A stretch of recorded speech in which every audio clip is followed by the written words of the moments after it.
Hello बच्चों। तो paper 2 में जो क्वेश्चन नंबर 16 है उससे स्टार्टिंग करेंगे।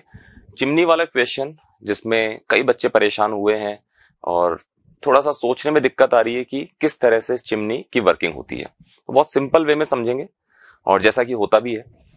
डेटा एक बार देख लेते हैं। Cylindrical furnace has height h, diagram आपके सामने है। इसको फर्नेस बोल रहे हैं, सिलेंड्रिकल शेप की है, हाइट कैपिटल H है and diameter capital D, both 1 metre. Diameter भी गिवन है, हाइट भी गिवन है। It is maintained at temperature 360 kelvin. हमने कैसे भी करके इसके अंदर का टेम्परेचर मेंटेन कर रखा है 360 kelvin. The air gets heated inside the furnace at constant pressure PA and its temperature becomes 360 kelvin. हमने इस फर्नेस के अंदर क्या कर रहे हैं, एयर को हीट अप कर रहे हैं और उसके टेम्परेचर को 300 से बढ़ाकर 360 कर रहे हैं। Hot air with density rho, इसके अंदर जो एयर की डेंसिटी टेम्परेचर बढ़ाने के कारण कम हो जाएगी। क्यों कम हो जाएगी अभी देखते हैं। तो वो कम डेंसिटी की एयर, ये जो चिमनी वाला पोर्शन दिखा रखा है यहां पर, उसमें वो एयर ऊपर की तरफ उठती है। समझेंगे उस बात को कि क्यों ऊपर उठती है वो। ठीक है, वो जो वर्टिकल चिमनी दिखा रखी है उसकी डायमीटर, उसकी हाइट गिवन है अबाउट द फर्नेस, और चिमनी के ऊपर वाले सिरे से वो बाहर निकल जाती है। ठीक है, आगे देखते हैं क्या लिखा हुआ है। As a result atmospheric air of density, जो बाहर एयर है उसकी डेंसिटी गिवन है 1.2 kg पर मीटर क्यूब। बाहर का प्रेशर PA मानते हुए चलना है, बाहर का टेम्परेचर 300 केल्विन मान के चलना है। तो यहां से गैस निकलती है और फर्दर यहां से नॉर्मल जो एयर है बाहर से वो वापस से इस फर्नेस के अंदर एंटर होती है और ये प्रोसेस लगातार चलता है। फिर क्या बोलते हैं आगे वो ठीक है, विस्कस फोर्सेस को इग्नोर करते हुए चलना है। और हाँ, neglect the variations in rho and temperature inside the chimney. उस चिमनी के अंदर जब वो गैस ऊपर चढ़ेगी तो ना तो उसकी टेम्परेचर में कोई वेरिएशन मानना है, ना उसकी डेंसिटी में कोई वेरिएशन मानना है, ऐसा लिखा हुआ है। एक्सेलरेशन ड्यू टू ग्रेविटी और पाई की वैल्यूज गिवन है। चलिए आगे बढ़ते हैं।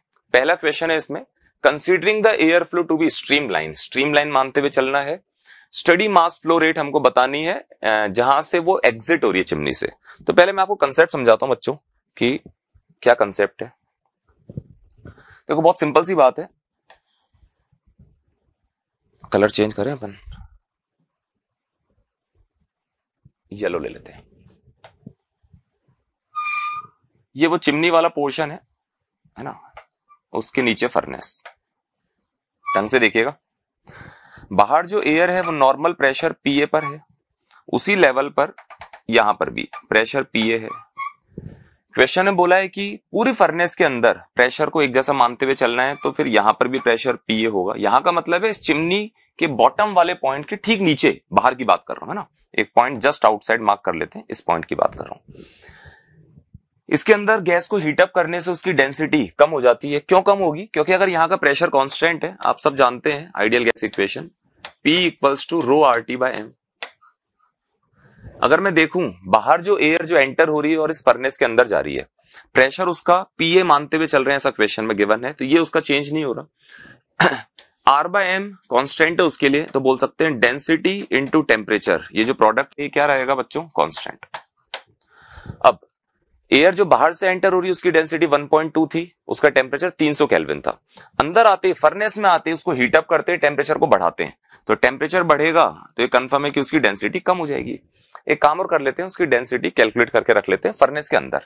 तो बाहर उसकी डेंसिटी थी 1.2, टेम्परेचर था 300 केल्विन इक्वल्स टू, अंदर माना की डेंसिटी रो है और टेम्परेचर है 360 केल्विन। आप देखेंगे यहां से रो की वैल्यू आ जाएगी 1 kg पर मीटर क्यूब। ठीक है, ये तो बात हो गई। अंदर जो फर्नेस के अंदर हीटअप का प्रोसेस चल रहा है उसके कारण डेंसिटी कम होकर 1 हो गई है। अब ये समझते हैं कि क्यों इस चिमनी वाले पोर्शन के थ्रू, यहां से इस पूरे पोर्शन के थ्रू जो गर्म की गई गैस है वो ऊपर क्यों उठती है। सबसे इंपॉर्टेंट बात ही यही है समझना। देखो यहां का प्रेशर PA है, बाहर एटमॉस्फेयर की बात कर रहा हूं। अगर मैं यहां से ऊपर की तरफ जाता हूं, क्वेश्चन में ये हाइट 9 मीटर है, 9 मीटर, ये हाइट 1 मीटर है, 1 मीटर, है ना, तो टोटल हाइट हो गई 10 मीटर। तो यहां का जो प्रेशर होगा वो बोल सकते हैं कि जितना प्रेशर बॉटम पर था बाहर, यहां से ऊपर जा रहा हूं मैं, माइनस डेंसिटी इस जगह पर है रो एयर से डिनोट कर रहा हूं, that is 1.2 G into total height. सही बात है, इतना प्रेशर ऊपर जाने पर स्टैटिक फ्लूइड में प्रेशर डिक्रीज होता है, आप सब जानते हैं। और जितना प्रेशर यहां पर है, यहां भी लगभग उतना ही प्रेशर होगा। वैसे प्रैक्टिकली तो थोड़ा बहुत एयर का फ्लो हो रहा होता है यहाँ पर, तो प्रेशर और डिक्रीज हो जाता है, पर हम उन सारे फिनोमेना को नहीं मानेंगे, नहीं तो फिर क्वेश्चन में इतने डेटा गिवन नहीं है ना। अब यहाँ की बात करते हैं। यहाँ प्रेशर पीए है और बोला है कि फर्नेस में सब जगह पीए है, तो यहाँ भी प्रेशर पीए होगा। अब आप इतने पोर्शन की एयर को देखो, इतने पोर्शन की एयर पर यहां से प्रेशर के कारण फोर्स लगेगा, यहां का प्रेशर इंटू ये वाला एरिया, वहां से फोर्स लगेगा ये प्रेशर इंटू एरिया। साफ दिख रहा है कि यहाँ प्रेशर कम है, यहां ज्यादा है, तो प्रेशर डिफरेंस क्रिएट होना पहली बात। दूसरी, इस पोर्शन में जो एयर है उसकी डेंसिटी बाहर वाली एयर से कम है।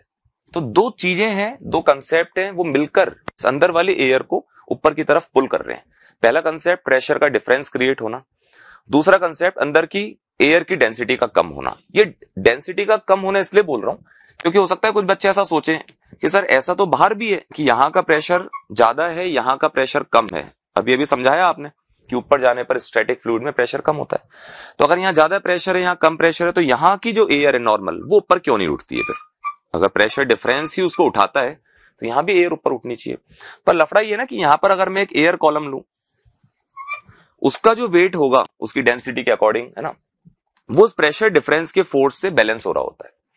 यहां पर अगर मैं देखूं तो प्रेशर डिफरेंस तो है, लेकिन अंदर वाली एयर का डेंसिटी कम होने से उसका वेट कम है बाहर वाली एयर से, तो वो प्रेशर डिफरेंस का इफेक्ट ज्यादा होगा, ग्रेविटी का इफेक्ट थोड़ा कम होगा उसके कंपैरिजन में, इसलिए वो एयर ऊपर उठेगी। अब आते हैं काम की बात पर, कैलकुलेशन पार्ट पर आते हैं। वो पूछ रहे हैं कि यहां से जो एयर बाहर निकल रही है उसके लिए मास फ्लो रेट बताओ। तो एक काम कर रहा हूं मैं, नेक्स्ट स्लाइड पे चलते हैं पहले तो, हाँ यहां सॉल्व करते हैं।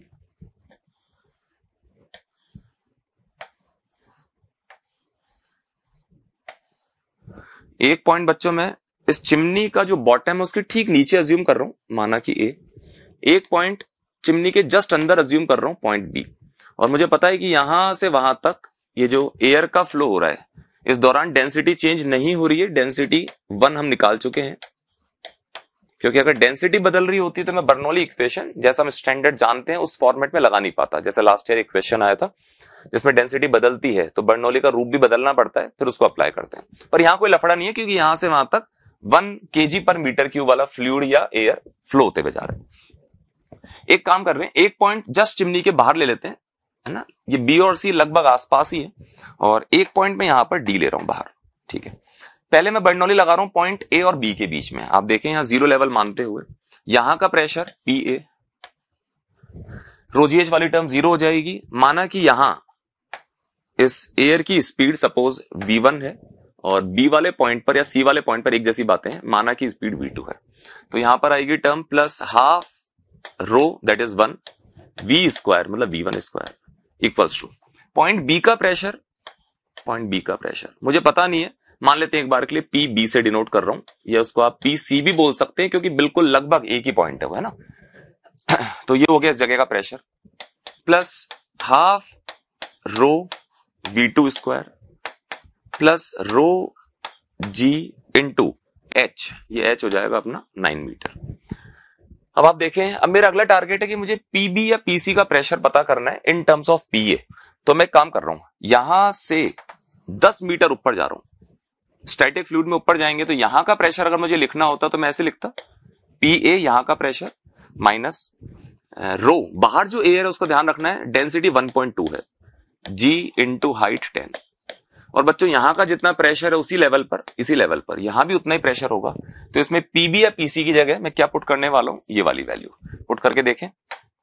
तो PA plus v1 square by 2 equals to PB या पीसी की जगह लिख दूंगा मैं उस वाली इक्वेशन से, PA minus 1.2 into G into 10 plus half into 1 into v2 square plus 1 into G into 9।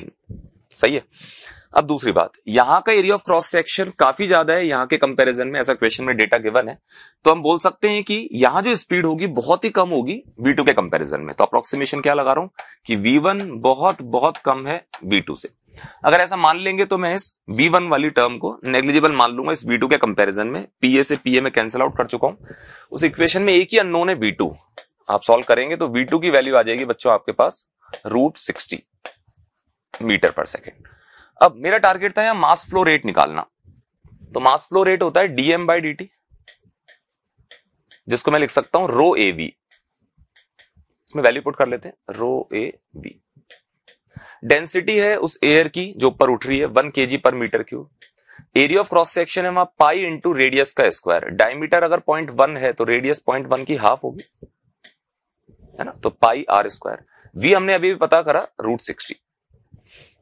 इसको अगर आप सॉल्व करके देखेंगे तो आपका आंसर अप्रोक्सीमेटली 60.8 ग्राम पर सेकंड में आएगा, है ना। यहां से आपके पास केजी पर सेकंड में आएगा, आप उसको 1000 से मल्टीप्लाई करके कन्वर्ट करके देख लेना। तो अप्रोक्सीमेटली आंसर 60.8 ग्राम पर सेकंड आएगा इस वाले पार्ट का। इसका एक सेकंड पार्ट और है जो कि बहुत इजी है। ये बोल रहे हैं when the chimney is closed using A cap, हमने क्या करा, चिमनी के टॉप मोस्ट सिरे को कैप लगाकर बंद कर दिया। ऐसा करने पर a pressure difference delta P develops between the top and the bottom surfaces of cap. उस कैप की जस्ट नीचे और जस्ट ऊपर प्रेशर का डिफरेंस हमको पता करना है। तो देखें, कैप लगाने से ये होगा कि जो एयर का फ्लो हो रहा है यहां पर वो बंद हो जाएगा। ये कैप लगा हुआ है, यहां पर बंद कर दिया हमने, एयर का फ्लो बंद हो जाएगा। उसके बाद अगर कोई मुझसे पूछता है कि यहां और यहां का प्रेशर लिख के बताओ, तो मैं ऐसे लिखूंगा, यहां प्रेशर पीए था, अब यहां पर स्टैटिक फ्लूइड है, कोई एयर का फ्लो नहीं हो रहा है, तो यहां से मैं ऊपर अगर जाता हूं तो यहां का प्रेशर कितना आएगा बच्चों, पी ए, ऊपर जा रहे हैं तो माइनस रो, यहां पर हॉट एयर है जिसकी डेंसिटी 1 है, जी इंटू एच 9 मीटर है। वहां का प्रेशर लिखना होगा तो उसी तरह से आएंगे कि यहां का प्रेशर पी ए था 10 मीटर ऊपर आऊंगा तो इस पॉइंट का प्रेशर हो जाएगा P A minus rho that is 1.2, क्योंकि बाहर तो नॉर्मल एयर है, इंटू जी इंटू 10। इनका डिफरेंस निकालेंगे डेल्टा पी, तो आपका आंसर बच्चों 30 आ जाएगा। आप सॉल्व करके देख सकते हैं, क्योंकि डेल्टा पी में ये पी ए तो कैंसिल आउट हो जाएगा, सिर्फ इन टर्म्स का डिफरेंस निकालना है। तो अच्छा क्वेश्चन था, लास्ट ईयर भी जेईई एडवांस में चिमनी का क्वेश्चन दिया था, तो मुझे लगता है कि लास्ट ईयर का क्वेश्चन भी आप जाके देखें एक बार, इस वाले क्वेश्चन को भी देखें और आपको कुछ ना कुछ सीखने को मिलेगा, है ना। ओके।